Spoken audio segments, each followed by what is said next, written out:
पहुंच गए जहाँ पे कन्हैया वंशी की विराज कर रहे हैं।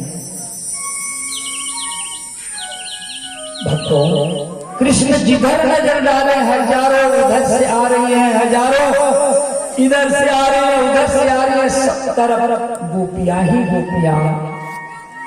गोपियों को देख के मेरे गोविंद मुस्कुराने लगे और गोपियों से बोले, स्वागतम भो महाभागः प्रियं के करवाणि वः ब्रजस्यानामयं क्वचित् वृथागमन कारणम्। उन गोपियों को देख के कन्हैया बोले, हाथ जोड़ के स्वागतम सुस्वागतम, आप लोग आए इतनी रात को, आपका स्वागत है। लेकिन देवियों, वास्तव में मैं ये नहीं जानता कि आपके आगमन का कारण क्या है।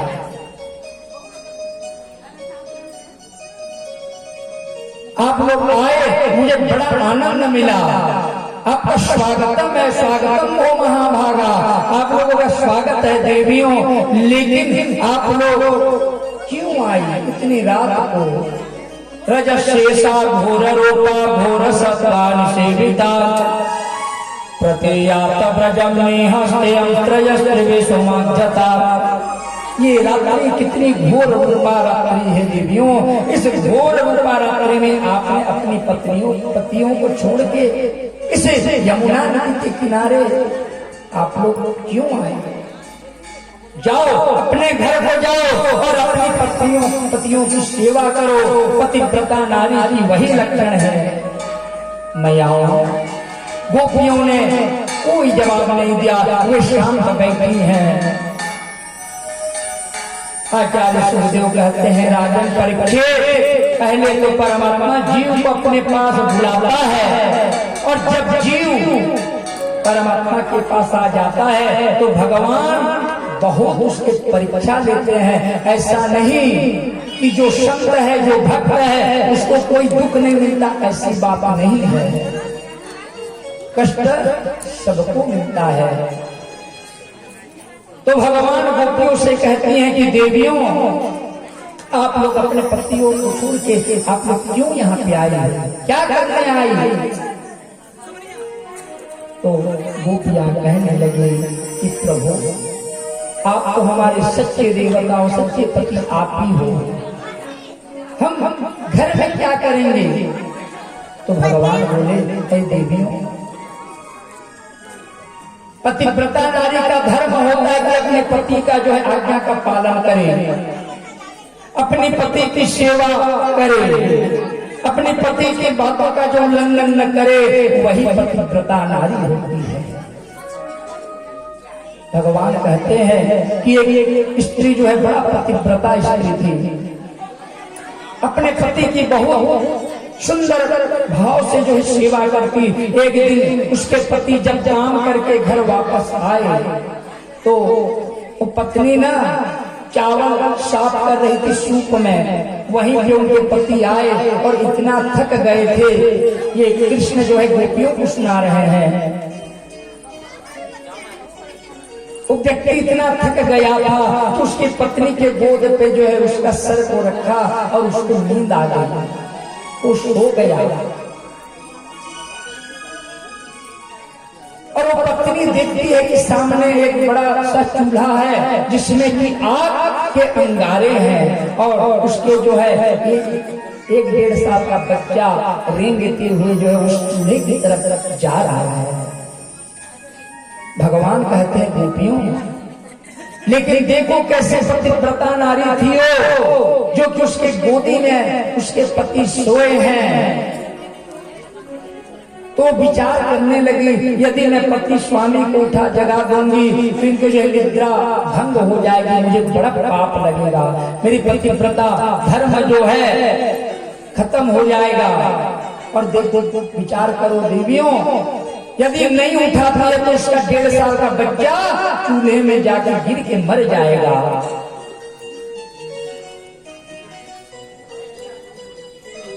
कन्हैया कहते हैं गोपियों अब आप ही बताओ क्या करना चाहिए उस स्त्री को? बच्चे को बचाना चाहिए या तो फिर पति को नींद से नहीं जगाना चाहिए? गोपियां कहने लगी कन्हैया आप तो बड़े सुंदर बातें कहते हो, ये जो आप कहानी बता रहे हो ना, ऐसे ऐसे कई कहानी हम सुन चुके हैं। कन्हैया कहते हैं अच्छा तुम लोग भी जानती हो कहानी, अच्छा सुनाओ मेरे घर का। तो गोपियां कहती हैं कि कन्हैया आप हमको बताओ कि सही कौन और गलत कौन। एक घर में पति पत्नी रहते, पत्नी जो है अपने पति से बड़ा प्रेम करती और उसके पति एक बार 1 वर्ष के लिए बाहर गए कमाने के लिए। तो पत्नी हाथ जोड़ के बोली कि स्वामी आप बिना दर्शन के तो मैं भोजन नहीं करती, आप इतनी सेवा करती हूँ और आप यदि 1 वर्ष तक बाहर में रहेंगे तो मैं किसकी पूजा करूंगी, और यदि आपकी पूजा नहीं करूंगी तो मैं तो जल तक पाना नहीं करते। स्वामी आप ही बता दो मैं किसकी पूजा करूंगी। तो उस स्त्री के पति बोले कि देवी एक मूर्ति बना दिए अपने ही जैसे, और बोले ये मूर्ति को आप रखो, अलमारी में रखी रहो और इसकी सेवा तुम करती रहना, इसको मैं ही हूं ऐसे समझना। उस व्यक्ति ने अपना तस्वीर बना के, अपना मूर्ति बना के अपनी पत्नी को दे दिया और व्यक्ति जो है निकल पड़ा कमाने के लिए। 1 साल बाद जब वो व्यक्ति अपने घर को वापस आता है तो दरवाजा बंद रहती है और वो स्त्री ना वो अपने पति की जो है पूजा कर रही थी, जो अलमारी में मूर्ति रखी थी अपने पति देव की, और इधर जो है असली पति दरवाजा टकटका रहे हैं और इधर जो है पति की पूजा कर रही है। तो गोपियां कहती हैं अब बताओ कन्हैया उस स्त्री को उस मूर्ति की पूजा करना चाहिए कि उसके पति आज जो आए हैं दरवाजा खटखटा रहे हैं उस दरवाजा को खोलना चाहिए? तो कन्हैया कहते हैं कि देवी इसमें तो 2 मत की बात ही नहीं, उस स्त्री को जाके तुरंत दरवाजा खोल देना चाहिए क्योंकि असली पति तो वही है। अब गोपियां कही लोग नहीं आप ही जवाब दे दिए, वैसे तो हमारे पति तो रोज बढ़ते रहे, ये तो अनित्य शरीर है, ये नित्य शरीर तो है नहीं, सबके प्राण पति तो आप ही हो, सच्चे पति तो आप तो जगत पति हो। तो भगवान आपको छोड़ के मैं हम नकली पति के चक्कर में पड़ना नहीं चाहती। और भक्त को बड़े सुंदर भाव से जो है अब कन्हैया गोपियों के साथ जो है वहाँ राधा रानी भी हैं और बड़े सुंदर भाव से जब महाराज करना प्रारंभ करने लगते हैं कि गोपियों के मन में एक अहंकार आ जाती है कि कन्हैया जो है हमारे प्रति बड़ा आसक्त है, बहुत आश्रित है, हमको कन्हैया बड़ा प्रेम करते प्यार करते हैं, हमारे बिना ये कन्हैया रह नहीं सकते। ऐसे मन में विचार करके गोपियों को जो है अहंकार हो गए, घमंड हो गए, और मेरे गोविंद तक अहंकार का दमन करने वाले हैं। कोई भी अहंकार करे तो मेरे गोविंद को पसंद नहीं आता, उसका जो है वो नष्ट कर देते हैं, दमन कर देते हैं। और आज वही हुई, गोपियों को जब अहंकार हो गई तो मेरे गोविंद वहां से राधा को लेके जो है अंतर ध्यान हो गए। अब जब गोविंद को नहीं देखी गोपियां अब ढूंढ रही हैं, हे कन्हैया, हे गोविंद, हे गोपाल, आप कहाँ गए प्रभु? हे भगवान, आप पहले जीव को बुला लेते हो और जब जब जीव का मन आपके प्रति लग जाता है प्रभु तो आप धोखा देके क्यों चले जाते हो प्रभु? हे भगवान, हे परमात्मा, हमको दर्शन दो प्रभु, आपके बिना हम रह नहीं पाए। जब जब व्याकुल भाव से गोपियां कहीं पेड़ के नीचे ढूंढ रही हैं, कोई नदी में जाकर ढूंढ रहे हैं, इधर उधर लेकिन परमात्मा मिले नहीं। परमात्मा तो अंतर ध्यान हो गए थे राधा रानी को, बहुत कोशिश की। अंत में समय तो इतना हो गया कि गोपी जो है अपने आप को कृष्ण मानने लगी। कोई गोपी जो है कृष्ण बन गया, एक गोपी जो है पूतना बन गई, वो जो है पूतना बद्ध का जो है झांकी बताने लगी। गोपियां जो है दो, एक गोपी कन्हैया बन जाती है और उसके आमने सामने सब गोपियां नृत्य करने लगती हैं, मैं कृष्ण हूँ, मैं ही कन्हैया हूँ, मैं ही पूतना का उद्धार करने वाला हूँ। इतना सब व्याकुल हो गए।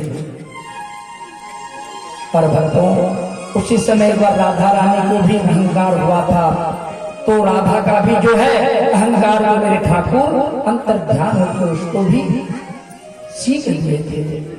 जब मेरे गोविंद नहीं मिले तो अंत में गोपियां निराश होके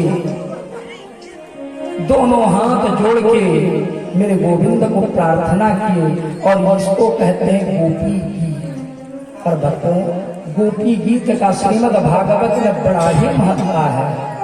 जो भी प्रेम पूर्वक श्रद्धा पूर्वक गोपी गीत यदि आती है तो गाना चाहिए, नहीं आती है तो मन में गुनगुनाने से ही गोपी गीत प्रारंभ से लेकर समाप्ति तक यदि परमात्मा को अपने मन मंदिर में बैठाओगे तो शरीर में जितने भी रोग व्याधि रहती है ना, गोपी गीत से श्रवण मात्र से सब समाप्त हो जाती है।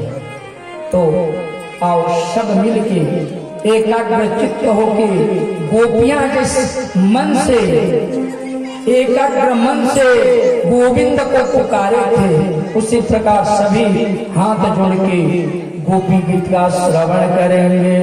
बोले बाल मुकुंद भगवान की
गोविंद, हे परमात्मा, आपके जन्म की वजह से ब्रजमंडल स्वर्ग से ज्यादा प्रिय बन गया है प्रभु।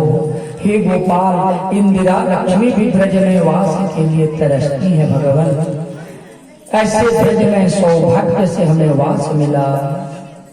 गोपियां कहती हैं इसी तरह हमें विरह रूपी अग्नि में जलाकर भस्म करना था, तो कालिया नाग से के विषैले जल से हमें क्यों बचाया? पूरे ब्रज मंडल में जब आग लगी थी कन्हैया, तो हमें क्यों बचाया? अजगर के मुंह के अंदर ब्रजवासी चले गए थे भगवान, तो हमें क्यों बचाया? आपने अंदर जाकर रक्षा क्यों की? इन बड़े बड़े भयों से बचाने वाले गोपाल आज विरह रूपी अग्नि में जलती हुई छोड़कर किंकरियों को त्यागना नहीं चाहिए।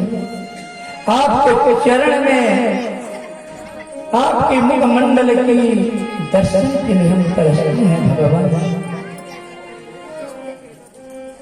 प्रणति देहिनां पापकर्षणं त्रिनत चरणगं श्रीनिकेतनं। हे भगवान, आपका सुंदर रूप दर्शन करा प्रभु। यदि आप दर्शन नहीं दोगे भगवान हे कन्हैया, तो हम अपना यह लीला यही पे समाप्त कर देंगे। हमसे गलती हो गई ठाकुर कि हमारे मन में अहंकार आ गई थी, हमको माफ करो। जब गोपियों की मन की वेदना को मेरे ठाकुर देखते हैं, तो उसी समय सभी गोपियों के मध्य में राधा किशोरी के साथ मेरे भगवान उपस्थित हो जाते हैं। बोले कृष्ण कन्हैया लाल की।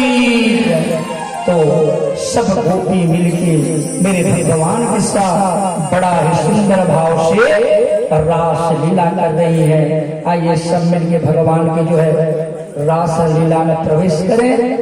गोपियों की एक झांकी भी हमारे मध्य में आ रही है, उसकी भी दर्शन करके सभी प्रेम पूर्वक तालियों से सेवा करते हुए रास लीला में प्रवेश करेंगे। जो भी रास लीला में नृत्य करते हैं, रास लीला हमने पहले बताया कि भागवत के 5 प्राण हैं।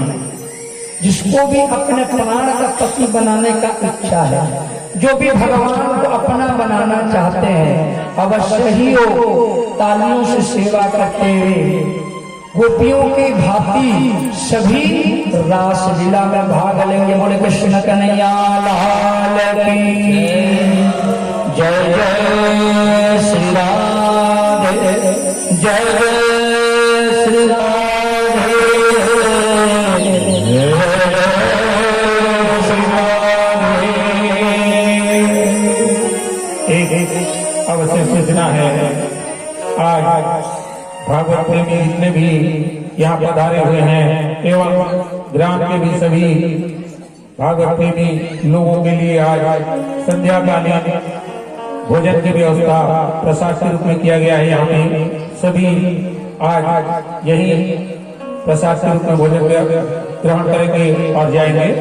ये व्यवस्था हमारे ग्राम करवाही के नायक परिवार श्रीमान मकरध्वज नायक, एसएस नायक, मणिराम नायक, शालिग्राम नायक, शौकीलाल नायक, राम कुमार नायक, लखन कुमार एवं समस्त नायक परिवार की ओर से आज का प्रसाद की व्यवस्था किया गया है। अतः आप सभी संध्याकालीन प्रसाद ग्रहण करके ही जाए। धन्यवाद। भागवत भगवान की तुम्हारे थोड़ा सा प्यार दे चरणों में बैठा के तार दे आना।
सभी भगवान का जो हरिद्रारोपण भी नैतिकता भाव से कर सकते हैं।